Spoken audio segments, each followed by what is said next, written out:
Hello there, good morning, and welcome to my little arty corner on YouTube.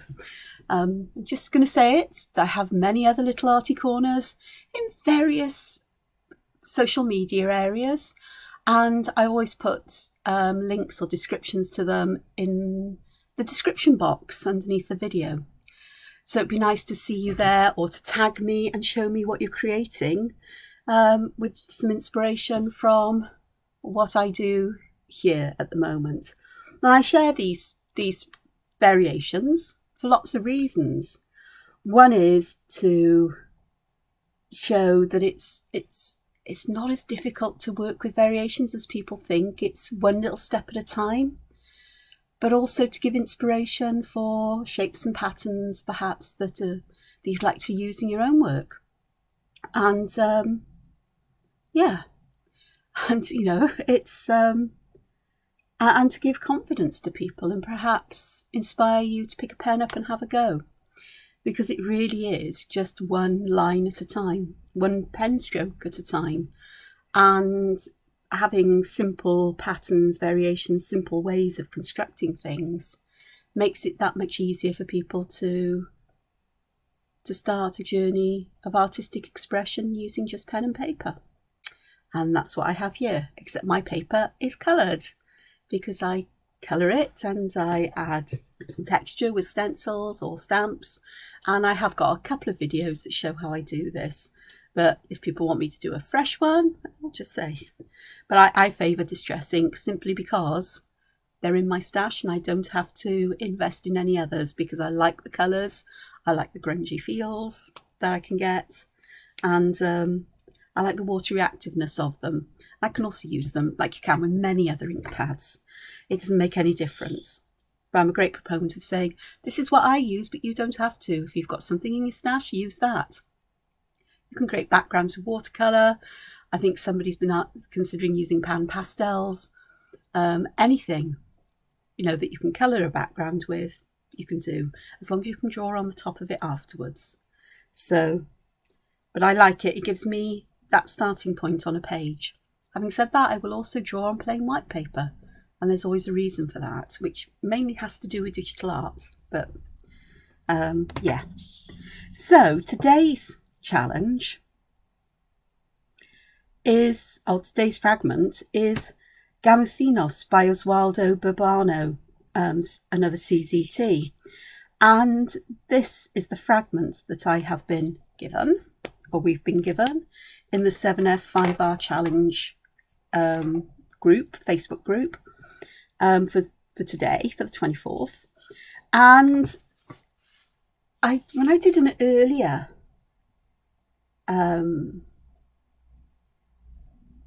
fragment, and I think it was this one because I had a quick look through this morning, Debbie knew CZT, who's one of the 3 people who owns the 7F5R, not just challenge group, but the studio in Singapore as well, all CZTs, said, oh, this one, you need to have a look at day 24 because it looks like these.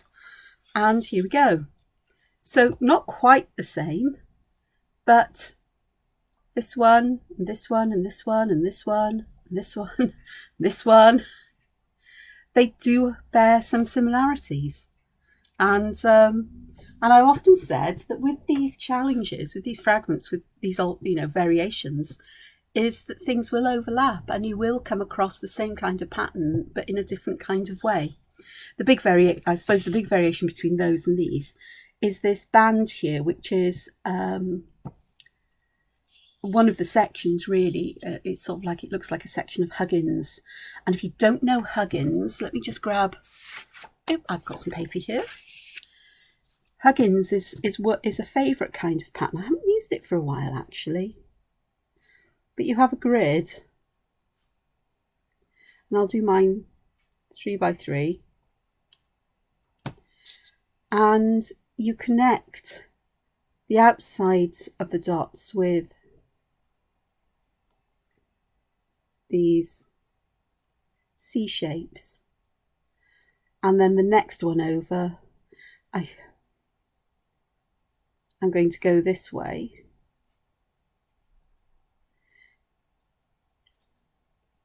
and they get capped like this. And I haven't done this in the best possible way because my mind works in this kind of manner. I'll go through perhaps a simpler way to follow now. So you can see these shapes are like this, and this variation here where this is very narrow and these are much wider. I'll do it again. Again, a 3x3 grid. Fairly equally spaced. It's not a crucial thing.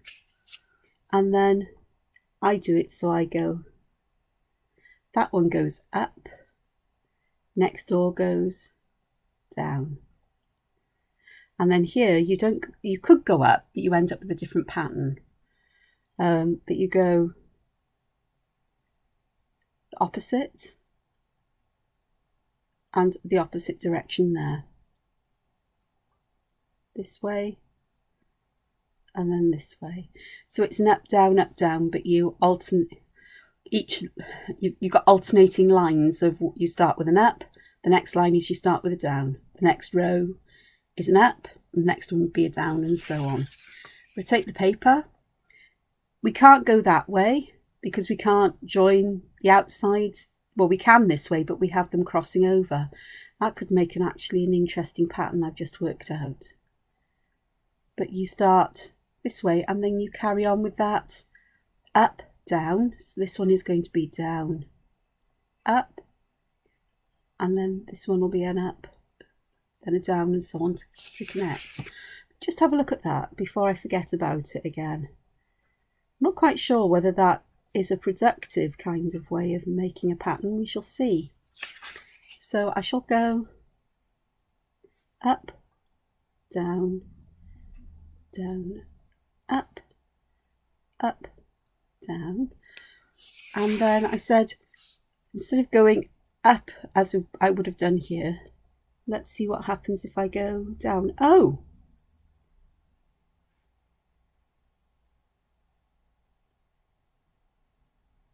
So this one would go, oh, I need another row.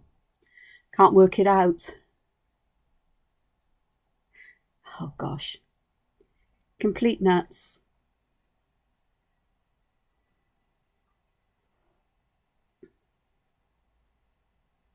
Down, up, down, up. Oh no, that was a bit. Yeah, I'd need to think about that one. But there's some interesting patterns going on here. I'm not sure what's going to happen down here. I think it would actually get some interesting shapes going on. Yeah, there we are. Something for me to fiddle with. Let's get back to Gamusinos.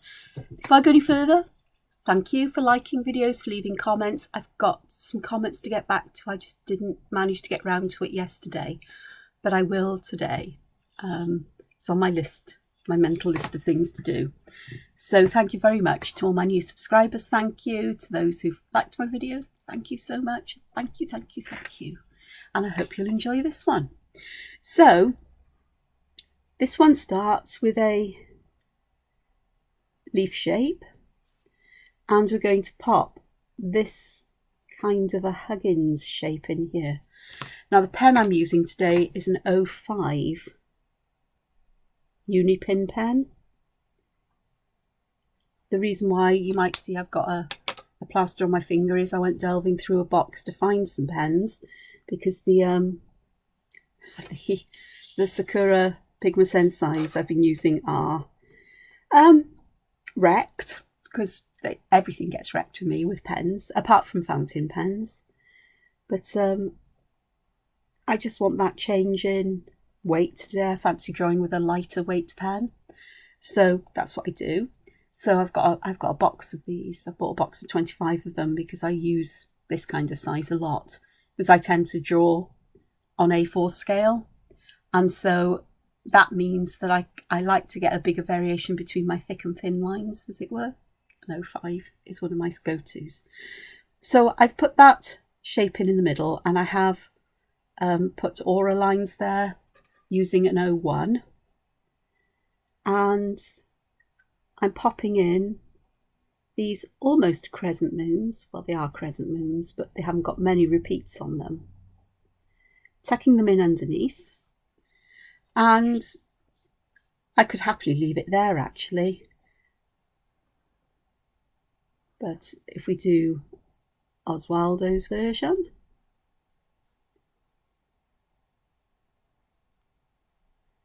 we get lots of these, well, 4 of these in. And what I'm trying to do with these ones is to get the outer lines to line up and the inner ones as well, so it looks like we've got something tucked under this shape here, which is a lot like a belly band, isn't it? Looks like it's holding it in place, and shadowing will really help. As this one's the same as this one, I'm going to vary it by adding, I could colour this in black, but I'm not going to. I'm going to just add some cross-hatched lines in.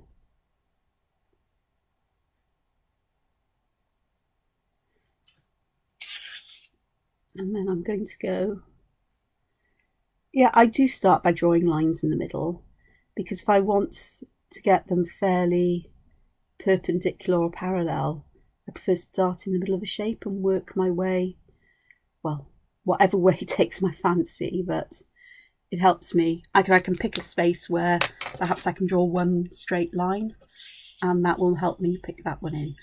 So that already has a feeling of dimension to it. And unusually, I'm going to pick out my chalk pastel, and let's have a look at what happens if we add some more shadow to this. I'm going to add some around the edge here, and perhaps some here and here and here as well. So let's have a look.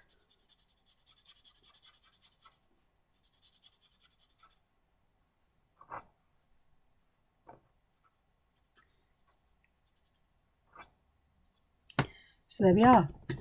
So that creates that feeling of this arching upwards like a bridge, and you see that difference very much so here, I think, compared to the original one. I always like to keep some that haven't got shadowing on them, just for comparison's sake. This one I'm going to leave a little highlight at the tip of that this whatever shape you call it, the crescent moons, that have the feeling of being tucked underneath. It's a bit like a sandal with a little foot in, or a little place to put your foot. That leads me to ideas for further shapes. So that's quite interesting. Okay, let's have a look at some other simple changes to change how this is. Let's make this belly band a lot narrower, and perhaps have very shallow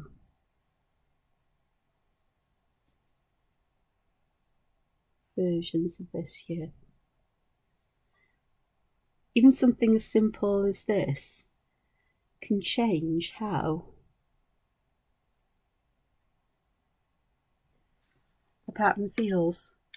And all I've done is with these outside lines is I've joined them to where these lines meet, and I'm not going to be able to get a double aura through here, so what I'm going to do instead is just pop that there.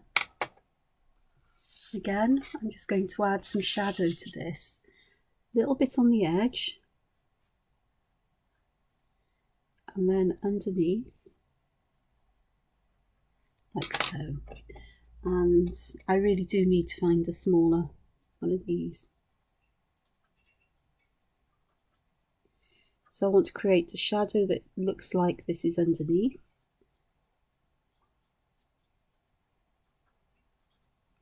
And then just on the edge, to leave a lot of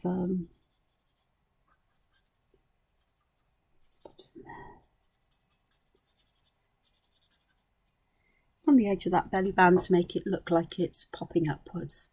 So that's quite a nice variation there.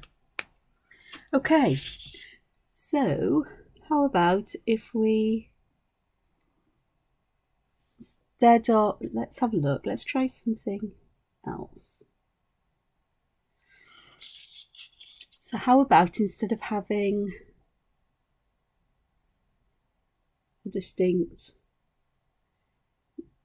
semicircular pattern, how about if we make it tall and pointy? And yes, I'm only going with one at the moment. It's not pointy, I lie. It's not a lie, it's just that it came out of my mouth without me thinking about it. It's not pointy, but it's elongated, I think is the word I was looking for, possibly.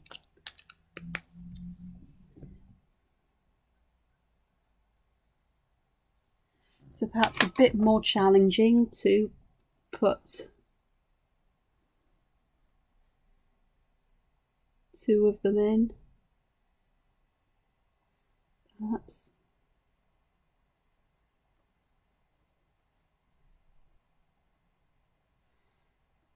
So what I'm doing here is I'm putting these shapes in first before I start adding the auras, because that will tell me how many of these I can add.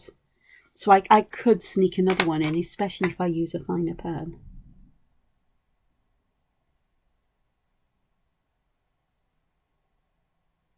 And a very fine aura. But here they're going to touch. And to be honest, I think that could work out quite interestingly, because we start to get a different pattern going on here as well then. We can have them overlapping that way. So that's something that's a bit different again. And I'm going to pop that in and perhaps join those with a line, because I can do that. So that's an interesting variation. Okay, I didn't do a variation of that one, but you can see that it would work. It's just like these, but slightly different. That's quite fun.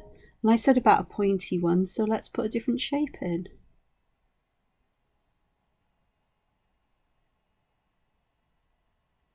So let's go with a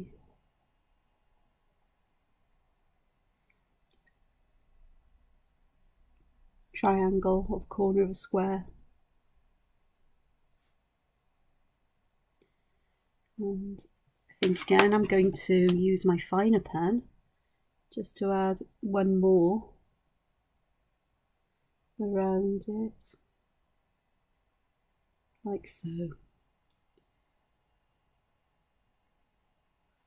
And on the end of these, instead of doing those little triangles, which I can do like this as well, I'll go back and just pop one in there and there. I've popped semicircles in, so that's quite interesting. Okay, so different shapes. I'm talking of different shapes. We filled these in black, haven't we? So how about we do something a bit different with that inner shape instead of black?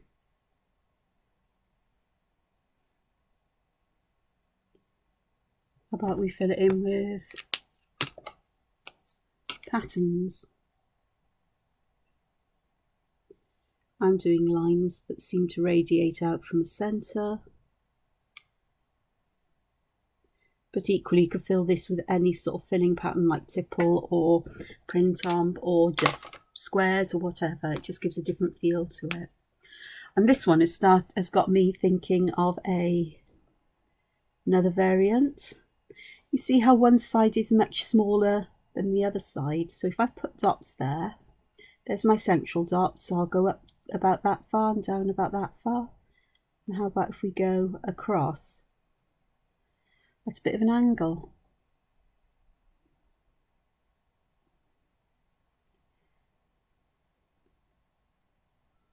Now with a lot of variants, I am going to stick to just using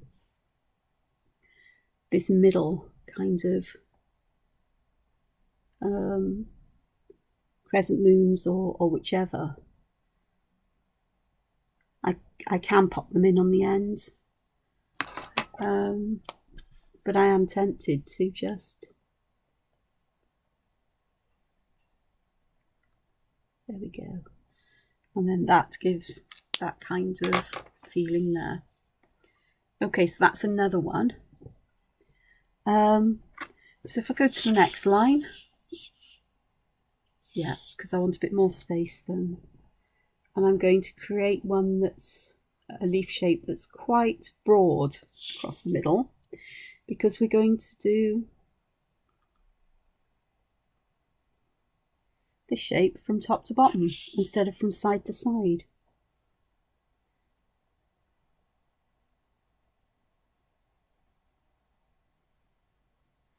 And then this side.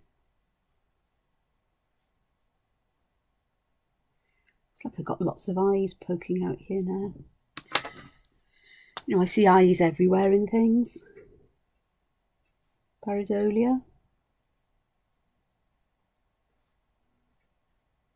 So that's another option. I'm not going to do loads of variations on this because, again, I say again, whatever variations I've done here would work in this one.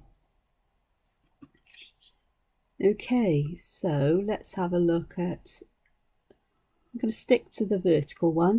But what I'm going to do is I'm going to make this very asymmetrical, where the top is quite narrow and the bottom is quite bold. And I am going to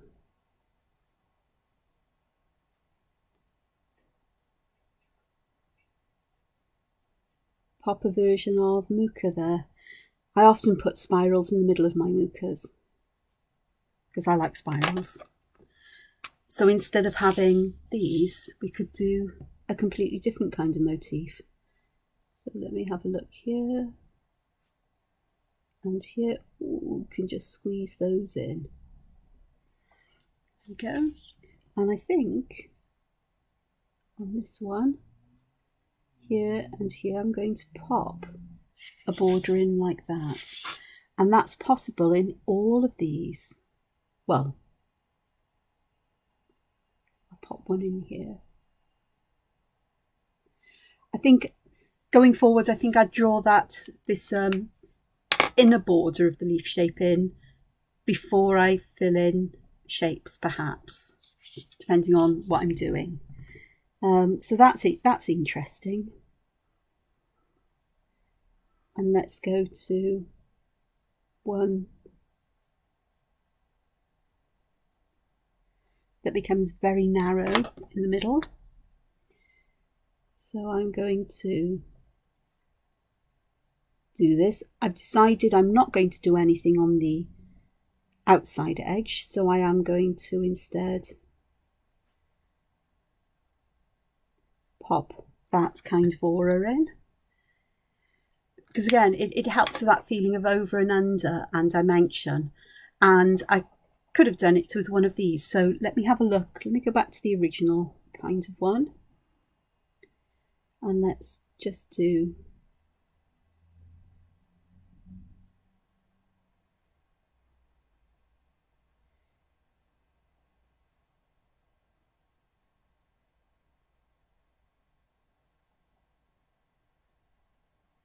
this. And then I will use a finer pen to do this with, because I'm drawing relatively small here. And just pop that in like that. Put these in. It just helps with that idea that there's something underneath. This one is actually really nice just as it is. And I'm sure that is a fragment somewhere. So I'll leave that one as it is, because I can. And let's do another one. And yep, I'm using a thicker pen to do these.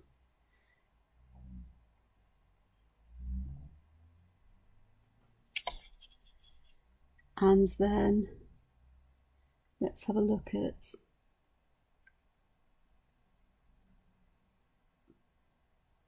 I will pop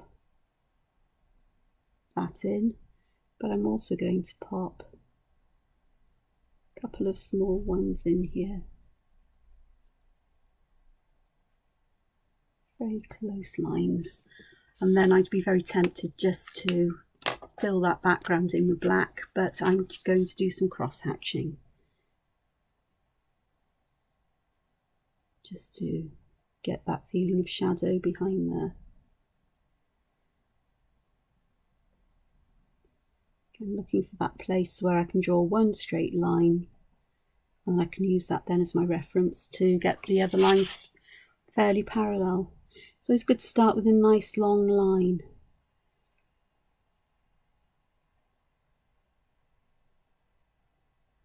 I think. It does depend, I think, on the shape I'm filling in. But I think I often think like that. It seems natural to me to do that because it's something I seem to go to without thinking. So there we go. So that's something different again. And if I go to this one, if I pop some shadow underneath these bits here as well as there.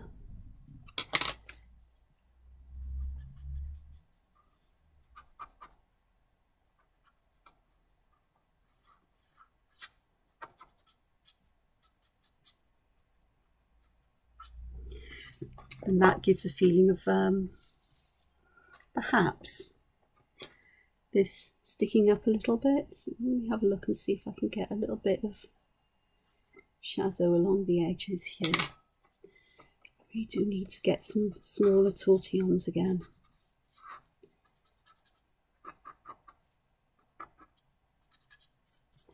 Possibly not those ones along the edge. If you haven't worked it in too much with chalk pastels, you can lift them up. Some of them anyway, with an eraser, just to bring that lightness back. Excuse me. Okay, so we've done everything I think I can do with this leaf shape. Now, if I go to a circle is just the extension of the leaf shape, really, so it's going to work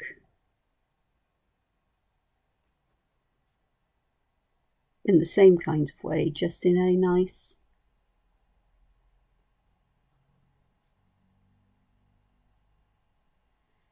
just got that much more space. I stopped halfway through a sentence there because my brain went blank. So whatever I do with these, I can do in a circle.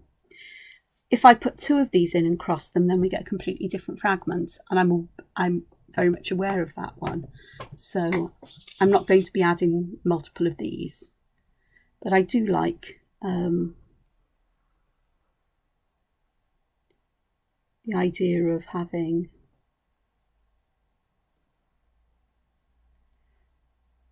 lots of perhaps auras here. I'm sure this is another fragment. Again, trying to keep them about the same distance as the ones between as the ones on the other side, so they meet up, so it feels you've got them going underneath. So that's a variation, but I'm sure that must be another fragment. It seems familiar to me, unless it's one I've done something similar in my variations already. I do like these ones that you can work with to get the these variations.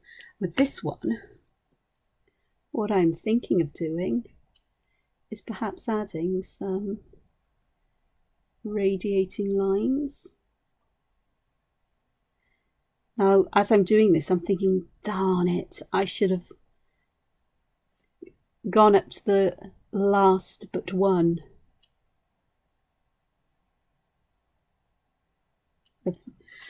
of these here.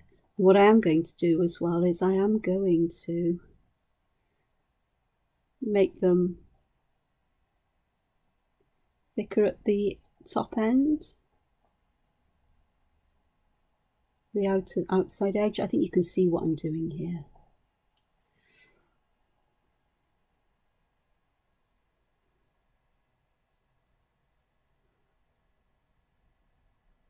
And of course this could be done with a leaf shape.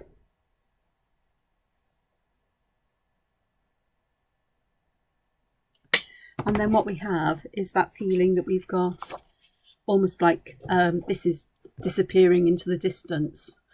And that could be enhanced with curved lines, but then you start getting, I think it gets complex. And the last circle I'm going to do just as an illustration, because again, this would work in these.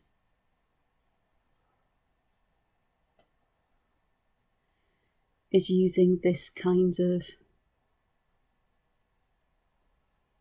shape.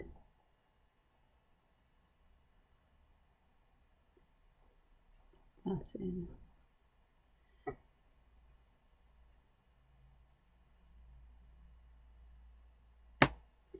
So that could be fun. Pop something there. That could be a hole through. We could join these lines up. So let's have a look. Well, they don't quite line up. I think that would need some work doing, but you get the idea, I'm sure. And if we make this line thicker there,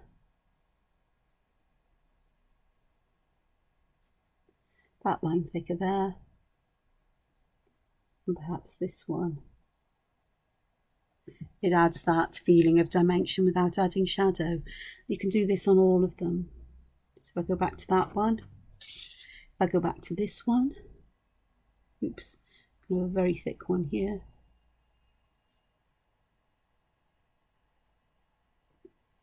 You get that feeling of, as I say, of dimension. Again, just, yep. So those boldnesses of line really do help. Yeah, I'm still drinking my morning mocha. It is mocha today. The last few days it's been tea, but today is mocha. It's a mocha day. Mocha Monday. Okay, so circles and leaf shapes work really well. What about other shapes? I'll do a couple of examples perhaps of other shapes. I was thinking about this as I woke up, or, you know, I looked at this and I thought, oh gosh, what am I going to do? So as I was pottering around, I thought, oh, I know. So let's pop that shape in a triangle, and we could pop these in. So that would work. I think with a triangle, I'll keep the triangle the same way up. What could work really nicely for a triangle is to have that shape being narrow at one side and wider at the other, and having these shapes almost running parallel. So that would work quite nicely. The other thing I think would work in a triangle is to, let me have a look. Let's do that. And then instead of circular shapes, let's go with a triangular shape there. And to do that, I've just moved these. This is formed by two arcs of a circle, almost like semicircles.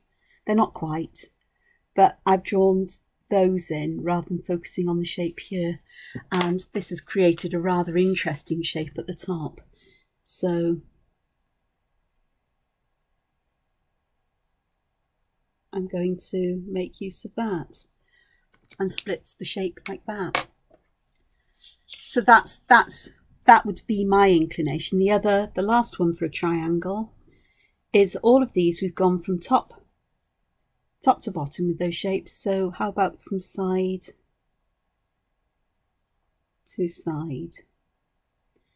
So I think this side I'd pop that in, and this side I think I'd create a shape like a triangle stuck under there. So I think that would work quite nicely, and in some ways I think that could be taken from corner to corner. I'll do that now, because again it is always about, I say it's not always, but sometimes it's drawing the idea and then it is refining it. So I'm going to follow the point there, and here I'm just going to follow this perhaps. Yeah, that would work. And then just fill that in. So another way of doing that. So that works with triangles. Okay, square. Again, with square we've got two orientations of this shape. One is to go, and I am going to do this from corner to corner. It could be a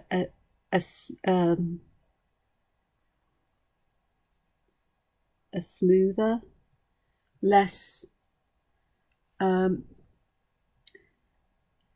shallower arc, I think is what I want to say there. And if I go this way again as well, then we could have our arcs like that. And I think, whichever case, I could pop circles in because they would work quite nicely.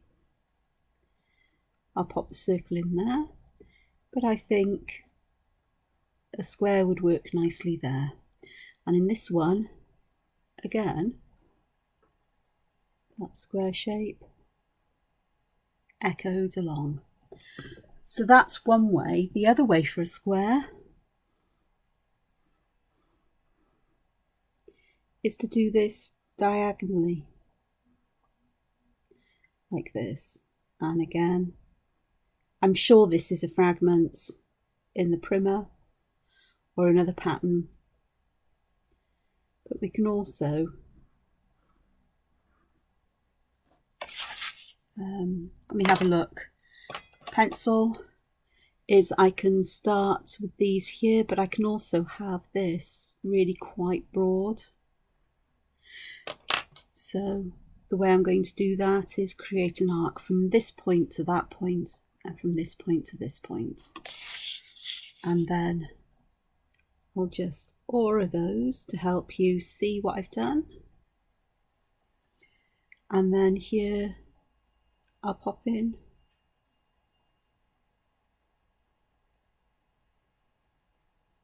thinking about fitting a circle in.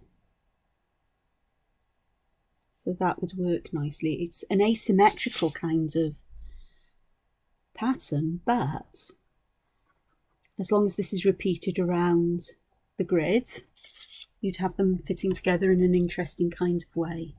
And again, we've got this interesting shape here that I think is fun to play with, and it's almost like we could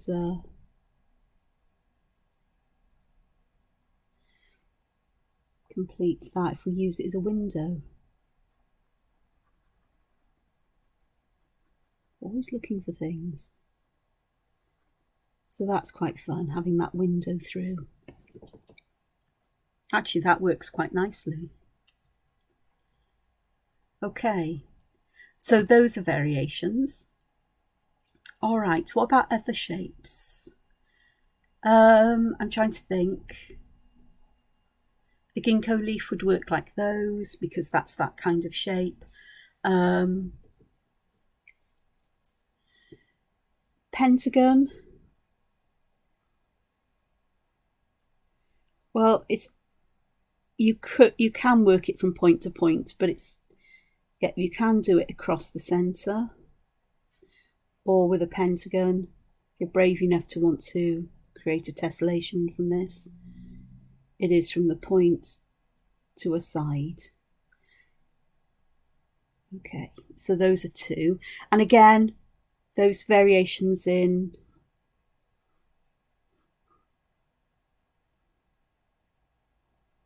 shape are possible. You know, the width.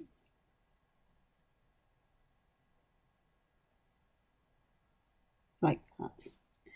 Hexagon, it would be the same kind of idea. Oh, a wobbly shape. Oh, hell yeah.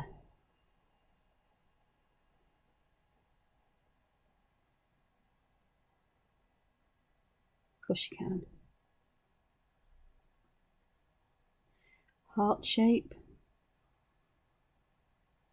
Yep, we can do that as well.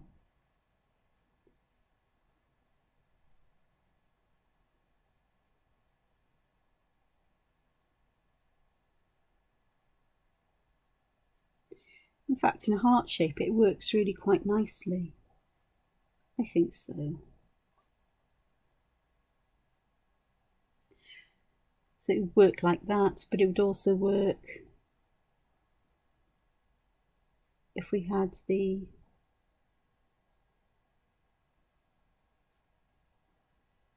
that broader to narrower, so it just gives that different kind of feel to it. There we go.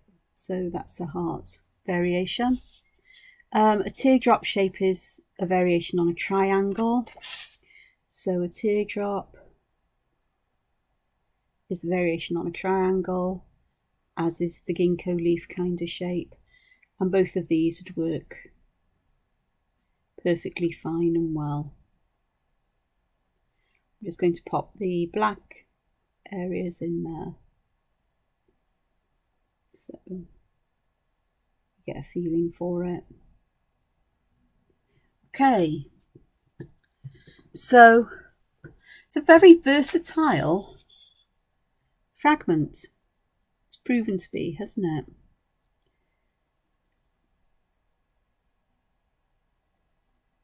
And although I have done variations of shape in a very simple, very similar kind of way across them, you know, these variations, like with the spiral shapes or any others that you could pop in there, because if I go to a circle one again, because if I pop this in, then I can go with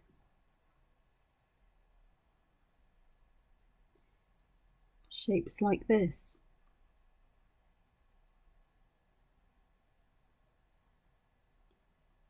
Instead of the eye shapes, or any other shape that you would like to pop there, really.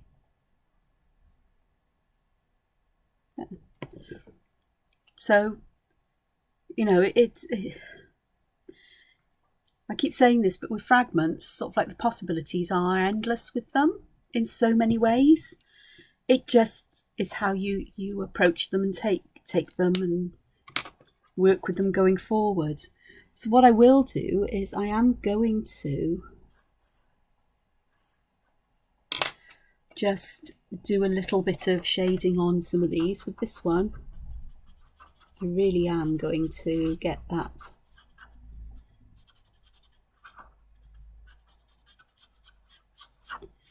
going out, so that intensifies that feeling of it falling away.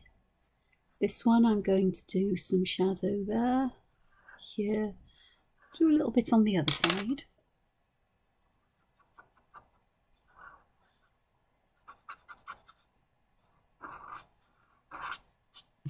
Just to lift that one up.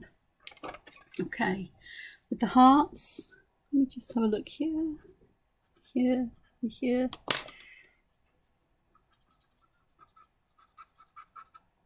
I'm going to leave an area of highlight in the centre, like a little bit of a sparkle. That'd be quite nice, perhaps just bringing it down on the outside of it. This one is fun. You know I'm going to throw it into a hole, don't you? You all saw that one coming.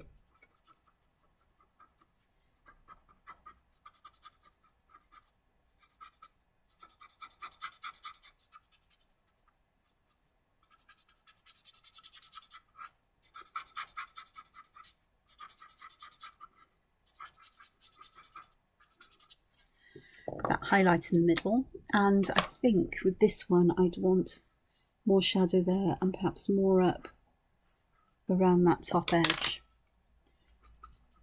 It's one of the advantages of working with chalk pastels is that it's easy to layer them up, so there's that's increased that feeling of dimension there.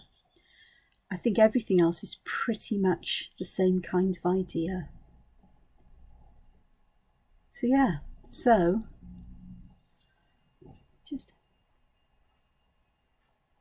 add a bit here.